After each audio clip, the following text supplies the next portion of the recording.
Just Branding. Podcast. Hello, everybody, and welcome to another episode of Just Branding. And today we have got Matt Cluttingham with us. Matt is a brand strategist and consultant from the UK, from my neck of the woods. He has a background in experiential branding, in live events, in particularly a speciality in lighting. So I'm really excited to tuck into that with Matt shortly. But what does Matt do? Well, he helps leaders and founders with bold strategies for brand and transformation. He's a creative, he's a speaker, he's a board member, and he's a founder. So we really are going to have a lot to get into with Matt. Welcome, Matt, to the show. Hi, Matt. Hi, Jacob. Hey, Matt. First off, thanks for wearing pink on the show. I just have to let everyone know. Absolutely. Oh dear. Hopefully this is going out in black and white, and we'll get to that one. It is. Brilliant. Yeah. Thanks so much, Matt. Well, I guess it would be great to just kick off with a bit about your story and your background, so that folks get to kind of understand your journey. So perhaps you could give us the Matt story. Yeah. So started early. Creativity has always sort of been there right from an early age. As far back as I can remember, I was always sort of scribbling on paper, drawing. It was never really sort of art-based. I would say it always had a design technical element to it. And then I went forward through school. I always sort of tried to find a way to skip the more academic subjects and push towards creativity, including getting out of sports day by lighting the school show. And that's kind of where I started, really. So I progressed to that, from that into theatre. I decided that lighting was something that really spoke to me. Well, Matt, how did you get to lighting? Like, how do you just jump to lighting? So my dad was in lighting in his early career. He moved into venue management in theatres after that, but it was always there. Right. I don't think they really wanted me to go down that route. I think I was encouraged away. Okay, so you're exposed to the lighting or theatre industry through your folks. I was, yeah, for sure. And at the time I looked, and at the time there was no academic qualification in lighting. There's quite a few now, but at the time the only degree you could do was at UCLA in California, and that was just so cost prohibitive for me that wasn't possible. So I went in on this sort of ground, as it were, as a technician. I started off, packed my bags and moved to London and to find the golden streets, and ended up in the West End knocking on stage doors, and got a job right at the bottom. Worked my way up a bit, went out on tour with a few theatre shows, a few music groups, including Prodigy and people like that. Some quite big projects, surrounded myself with some quite sort of big and influential people. And one person took me under their wing and said, look, what you're doing is great, but I think you're missing a really important point, and that's what we're trying to do here. And that's, we're trying to tell a story to the audience, and we're trying to make them feel something emotionally. And lighting's a really powerful tool to do that. And I sort of stopped and thought about it, and realized that he was right. And I started to really geek out on that and went in really deep. And the story went on from there, really, but with much more of a psychological focus, which set me apart quite a bit in the industry. Well, I'm excited to delve into that, to understand like what you were doing before and then what you're doing after when you added storytelling and emotion into it. I would say it's sort of, I hear a similar story from people who've come through the graphic design route, really, is I started off, and I think what most people do actually still in the industry, is to make things look pretty. Like, that's the goal. That's the primary goal. Let's make things look great, look pretty. And actually, if you dive deeper into the psychology of what we're trying to do, which is human connection and furthering a story, there's so much more power there to be had. I'm going to let Matt take control again. I kind of hijacked this episode, but I know he does it. He said to me before, just for the listeners' sake, like, "Oh, Matt, you're going to drive this," and then I don't think I could get a word in edgeways, so I've just been sitting back. No, not at all. I think that's a super interesting story, Matt. And to bring those skills into brand building, from a theatrical background, definitely I can see, the power of what that could do for a brand, particularly with this concept of storytelling behind it. I think we'd love to tuck into some of the thinking around that. So perhaps so we could take kind of a bit of a step back and just sort of start at a high level, though. If I was to ask you, how do you kind of what's the process, right? How do you determine how to create an atmosphere, what the right type of atmosphere is? How do you select venues, the lighting? Like, what's your sort of methodology, I guess, for creating amazing brand experiences? We should step back one step further than that and just talk about light as a principle, because that will better let us understand the methodologies going forward. Light is really deeply ingrained into our story as humans. It has immense power right back to beyond caveman times. Light controls our circadian rhythms, the color temperature. What's that? Sorry. So circadian rhythm is your natural internal, like, atomic clock, if you like. So right. Particularly before the days of technology, you would wake and begin your day as the sun rose, and you would end it as the sun set. Obviously, technology has advanced that thinking, but that atomic clock is still there. So we have our sort of whole internal frame and system is influenced greatly by light, the intensity of light, and particularly the color temperature of light. So the best way to describe that is, you know how you feel differently in your body when you step out of your door on holiday to a bright sunny day than you do, Matt, when you step out of your office into the cold Welsh winter morning. Completely different feeling. Completely different feeling in your body, like, completely. And temperature does play a part in that, but it's mainly light, and it's mainly the color temperature of light. And I would say that light has, like in brand building with personality, light has personality and archetypes. I've just sort of shared two of them with you: the sort of bright, sort of sunny feeling, and the very dark, wintry feeling.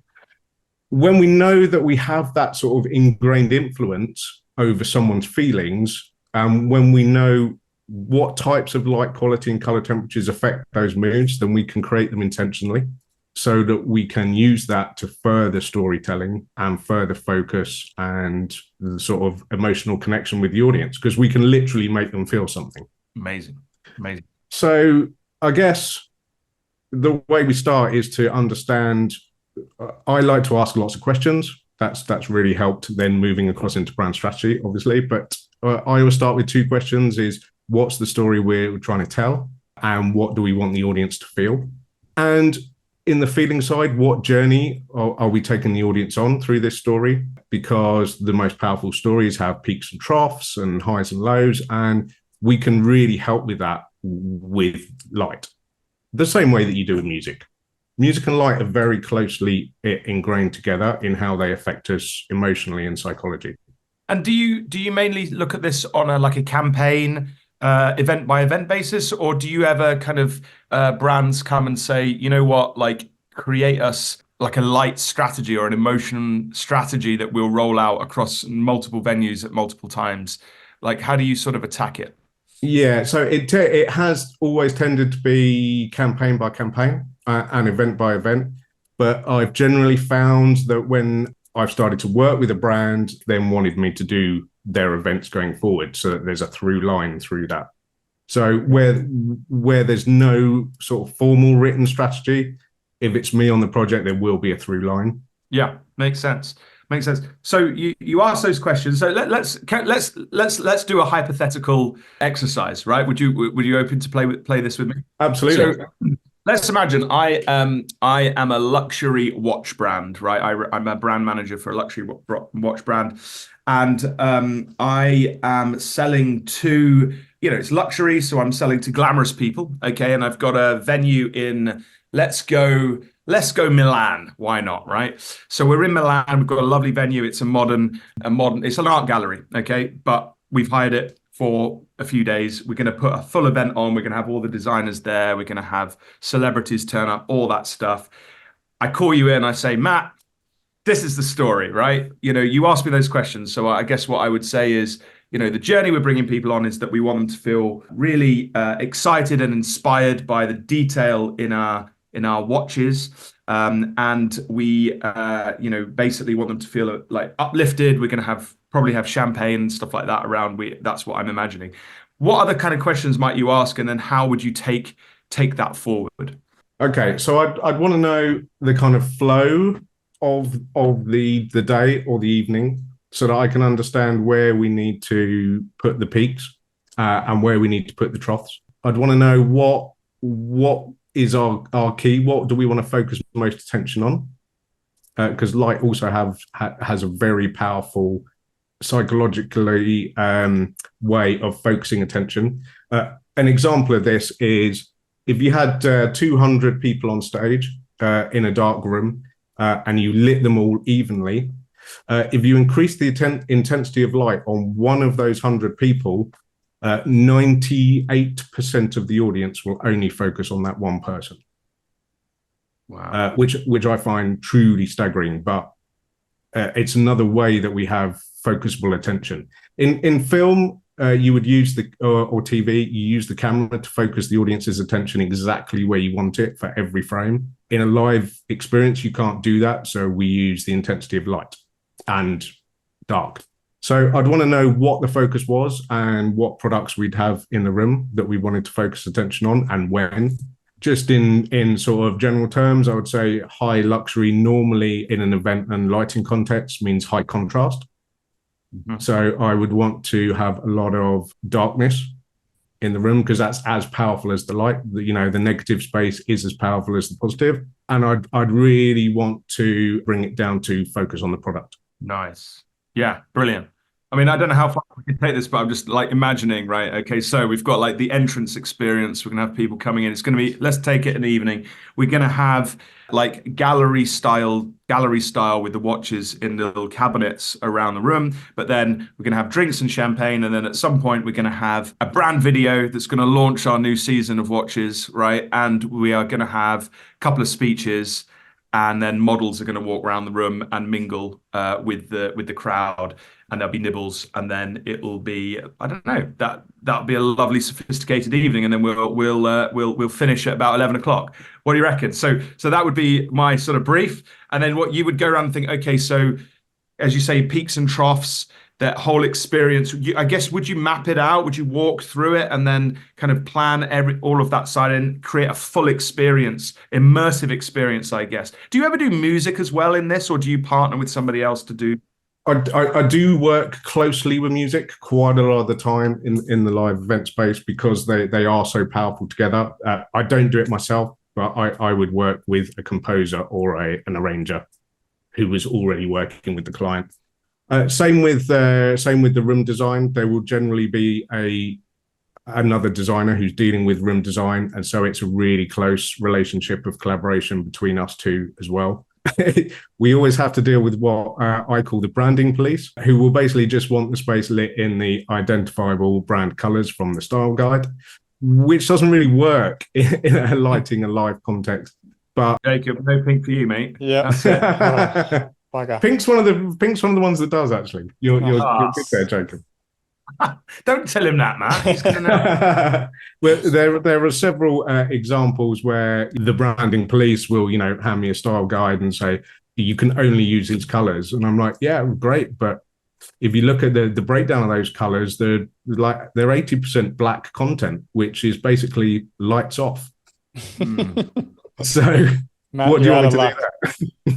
Yeah. Yeah, because I suppose color, it's like if I remember correctly from my designer days, there's the RGB, which is where it's like I mean, this is me really going crazy now, but it's like the projected light, whereas CMYK is the inks, isn't it? So the pigments of the inks, and then you've got Pantone colors, but the RGB is the lit, I guess, the lit version of that, if I bear that in mind. And it's not quite the same, is it, when you go into... No, the real basic difference is that generally in sort of graphic design and screen design, it's additive color mixing. So you're starting with white and you're adding color to white. But in lighting, it's actually subtractive. So we start with white light, which is every color, and we remove all the colors that we don't want to see. So for, just branding pink, it would be everything but pink that we remove from the light source. And how do you do that? We do that.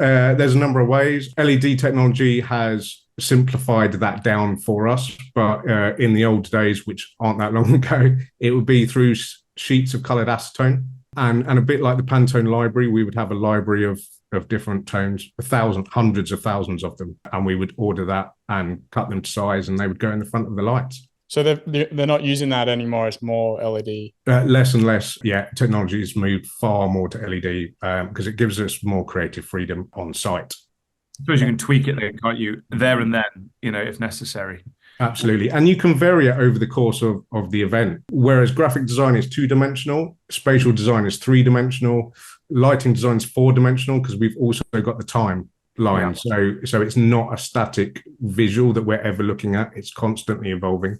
Sounds challenging. Yeah, it's well, like your watch company, I have to be a little bit careful because there's NDAs at play. But I did an event similar to what you're talking about, Matt, in London last year for a huge Scottish whiskey company. So we turned several rooms of the Saatchi Gallery into a Scottish moorland with a Scottish hut in the middle of it, where very, very expensive whiskey was tasted by the clientele in a setting where it sort of, is more closely linked to the brand story. Walk us through it. What was this? How did you light it, and what was the experience? So the first thing we do is completely black out the rooms, make them completely black spaces, negative space. And then the set designers put in all the elements physically of a Scottish moorland: grassland, trees, huge printed skies, and video walls with moving skies on. Built an actual, what's called a Scottish bothy in the middle of it, which is a sort of, it's a bit like your office mat, actually, to be honest, but in Scotland. And then it's my job to basically, because we're in a complete black box, is to help the audience feel like they're in Scotland. So we work with the color temperature. We decided that we wanted the client's mood to elevate through the process. Obviously, that was happening organically through the amount of whiskey they were tasting, but we wanted to really reinforce that feeling. So I decided that we would start with people entering at dawn, really early dawn, and over the process of their tasting experience, we would basically have sunrise, which is really psychologically uplifting in the spirit. And they would end the experience at sort of mid-morning. Nothing like whiskey in the morning. No, absolutely, yeah. And that, that same sunrise then happened 30 times that day. All right. So let's sort of shift this a little bit. What would you say your top tips would be to anybody thinking, listening to this podcast, thinking, this sounds amazing. Like, maybe you're not in a high-end Milan watchmaking business, or maybe you're not a whiskey company, but let's imagine you've got a typical corporate event coming up, maybe an exhibition or something like this, and you're listening to this podcast, you manage a brand. What would your top tips be for anybody kind of thinking about the lighting and creating an experience around their brand? So the top tips I would say are: decide where you want to focus attention, and make sure that is lit in a higher intensity. If it's a long event, don't make the room too dark and the stage too bright, because that really, over the course of a long process, especially a couple of days, which most corporate conferences and things, team alignment, that sort of thing tends to be, delegate fatigue is a real issue, and the lighting can really have a huge impact on that. High contrast spaces, lots of sort of corporate blue uplighters, and very bright spaces can really impact how long your delegates last, basically mentally. So focus on balance of the room, and try and keep it relatively balanced. Decide on the story you want to tell, and work out if there's ways of using light, and particularly the color temperature of light from warm to cold, of how you can reinforce that story. And light is, although I've sort of dissed the branding police, one of the... Hey, you come on Just Branding and diss the branding. I know, absolutely. But yeah, the branding police I'm talking about aren't the branders. They're the people in the corporate spaces tasked with maintaining a brand with very little understanding of what the brand actually means, stands for. I come across it all the time. It's and I don't really understand how that happens. No, one of those things. I mean, I will quite often ask the question of, yeah, okay, I get what you're telling me, but can you tell me why? And it's very rare that someone can. But yeah, so having dissed the branding police, it is a good opportunity to reinforce brand color and to anchor that psychologically to a powerful emotional experience, such as an event. Yeah, I think they would be my main tips, really. Where do you want to focus attention? What story are you trying to tell, and how can you use light to help that? Don't fatigue your audience. And if you can use light to anchor the branding elements, then even more powerful for the brand going forward once the event is over. So what I'm hearing here is, as we always say on Just Branding, you've got to look at things from the perspective of the consumer or the customer, or in this case, the person experiencing the event. So we've got to put ourselves in their shoes. And then, as you say, it's then balancing that with the brand, the intention, the story, the emotion, what the strategy, I guess, is of the event that you're trying to put on, and the positioning of the brand, and the highs and lows and the story and all of that stuff. You've got to kind of use then the tools available to you to really amplify that experience, make it phenomenally exciting and inspirational for the people that are going to be going through it. And I just think it's so amazing, as you say, when you really think about, my phrase is that brand is the meaning that other people attach to you and your offer, and then branding is the attempt to manage the meaning. And when you go into experiential branding, then as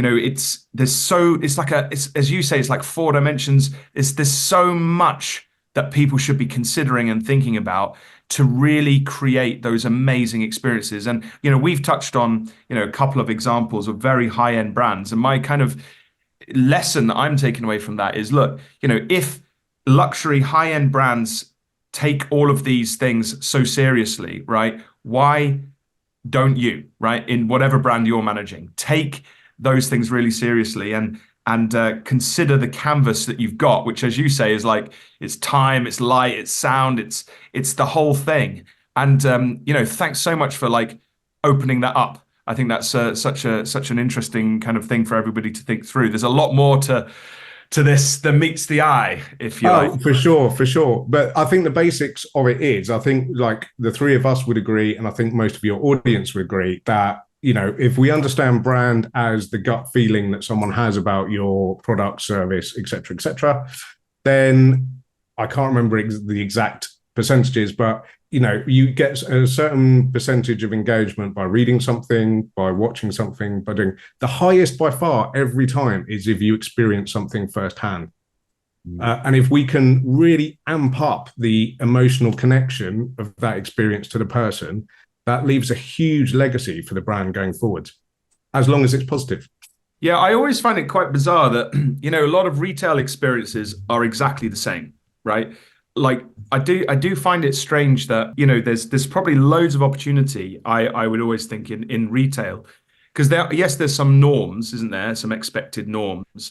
And you don't want to disrupt people too much because you don't want to get in the way of their purchasing. But, have you ever considered, or have you ever had experience, trying to or considered that side of things, the retail side of things, and how people come into shops and that side of things? I imagine there is a lot of thinking that goes on that I'm just not aware of in that space. But what's your experience in that? There are lighting designers who specialize in retail lighting design, and there is a lot of psychological thought that goes into certainly the bigger stores, and particularly in things like clothing. There are color temperatures of light that make clothing look far more vivid and appealing in store.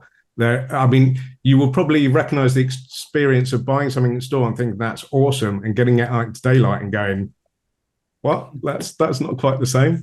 I have done the lighting design for a chain of Thai restaurants in London. I thought that might be quite interesting as a side thing. It wasn't really for me. I just didn't get much out of it. I thought the process was interesting to go through. I have done some Christmas shop windows for people like Selfridges, and that was more interesting. That was because I guess it was a bit more theatrical, more storytelling than a restaurant. Yeah, I suppose hospitality, you do see a lot of that interior design and that side of things. I suppose it all comes into play. Amazing. Well, let me ask another question. Have you got any horror stories? I guess lessons learned, I suppose, would be one. You mentioned the Thai restaurant. It wasn't for you. It didn't light you up. Haha. Yeah, yeah. What lessons have you learned over the years for unsuccessful experiential, particularly lighting of events or whatever? I guess the sort of biggest lesson that hit me quite a lot until I learned it early on in my career was the need to be agile in both my thinking and my response to situations. In live, we only get one shot. We get one shot. The audience is arriving at a certain time, and it's got to be ready and it's got to be right. And we get one chance to influence that person for that moment. And I've always sort of prescribed to the SAS's mantra of proper planning and performance prevents piss poor. Proper planning and preparation prevents piss poor performance. So I really always go deep down into the planning and preparation behind projects, the strategies behind it, what we're going to do. But that early on kept me quite rigid and stuck in my thinking and my approach, and some stuff went horrendously wrong when things didn't show up the way I expected to. I did a big launch of a new gas refinery in the Middle East and turned up to find that none of the equipment spec was as my 200-page brief to the local suppliers were, completely different. And I struggled. I really struggled. I don't think I would now. I think my thinking's agile enough to be able to turn something great out of that. But I just kind of, froze, and it wasn't good. It wasn't good. And the client knew it wasn't good. But, we learn from those. Yeah. Not, as you say, the live space is high pressure, isn't it? Like, if it starts to go wrong, it's not great. I suppose the difficulty in that sort of circumstances, if it wasn't your fault, like it reflects on you that the lighting's poor, but it's like, well, hold on, like, you did everything you could to get that spec to where it is. So I can understand the stress and the frustration that would happen from that. But yeah, you're right. I suppose you've got to keep the customer in mind, keep do the best with what you've got at that moment to make sure it's the best it can be. And you can't do more than your best, I suppose. Yeah, no, sure. And like the branding agency I was working for in that context, completely understood the situation and they were fine. But the prince of the country who owned the gas refinery, doesn't care. He'd chop your head off. Yeah. If you're not careful. Off with his head. Right. Well, I think we'll start to think about sort of wrapping a few things up, I suppose. I guess it'd be great to understand, where you're at now. I know you have recently launched something called QBranch. Do you want to talk to us a little bit about that and what's your current focus going forwards? And then perhaps we'll wrap up after that. Yep. QBranch is a new venture for me and my business partner. And if I rewind slightly, so my focus has always been the philosophy. And when I started to dive deeper into the brand strategy through the brand launches and brand events that I'd done, I started to become really interested in the brand strategy side behind everything. And that became my new sort of geek out. And then for several years, but I didn't really do anything about it. And then 2020 hit and the event world closed in a heartbeat, and it closed overnight and it didn't come back for a long time. And I thought, okay, well, now's the time to do something about it. So I switched into the brand strategy role with a real desire to bring the big brand thinking to SMEs, because I think the principles and the strategies of the big brands can be applied to SMEs without the big brand price tag. So that became my new sort of focus. But I discovered a problem, and that was that we all agree that, particularly you, Jacob, with your new Stand the Flock Out, that we've got to be big and bold in our strategies if we hope to stand out in what is noise everywhere now, in every market. And we also have to be, as I've already said, really agile to change. And the pace of change in business, particularly in the SME space, is rapid and accelerating. And they're both two things that we as humans find inherently difficult to deal with. We find it very difficult to be bold and stand out. It evokes all sorts of sort of cognitive biases, and the same with change. So I started to bring a coach in on my projects, not a sort of $12 coach, someone who's highly trained and in the field, and also in NLP, which is neuro-linguistic programming. And the difference that having her work alongside me in tandem made to whether our clients were able to actually implement was staggering and huge. And the difference it made to the answers that I was getting in workshops was staggering and huge, because she could call out things that I couldn't see when, for instance, someone's body language didn't match the words that were coming out of their mouth.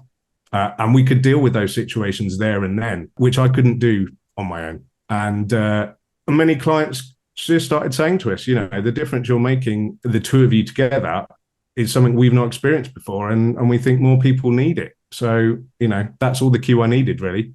Nice. We'll do another episode on NLP. That sounds really exciting. It's fascinating, really fascinating. And yeah, so QBranch's mission is to, bring the big brand knowledge and experience that I've got to SMEs for a fraction of the cost, but also bring in the psychological and emotional support tools that SME leaders need to stand out, be noticed, and deal with rapid change. And that's really our focus. Exciting. So you're doing any of the lighting stuff still, or are you sort of transitioning more into a strategic role at the moment? Yeah, I would say I'm sort of 90% transitioned. I still have a real passion for the lighting side, and I will take on projects that really light me up. Thanks for that. If it's a project I'm really passionate about, or people that I really want to work with, then sure, I will absolutely take those projects on. But QBranch is the main focus. I think I can make much more difference long term to people's lives through that route, and that's what I want to do. Amazing. Great. Any final questions, Jacob? Where can we find you? LinkedIn is the first place. Matt Clutterham. There's really not very many of us, so quite easy to find. I love to connect with people there. That's the main platform. Also Instagram. And if you want to check out what QBranch has to offer, then it's qbranch.consulting. Fantastic. Well, there we are. Well, Thank you so much for carving out some time to speak to us. Fascinating world of lighting and experiential branding that you've explored. And, good luck with QBranch. Thanks so much, Matt. Thank you. Thanks, guys.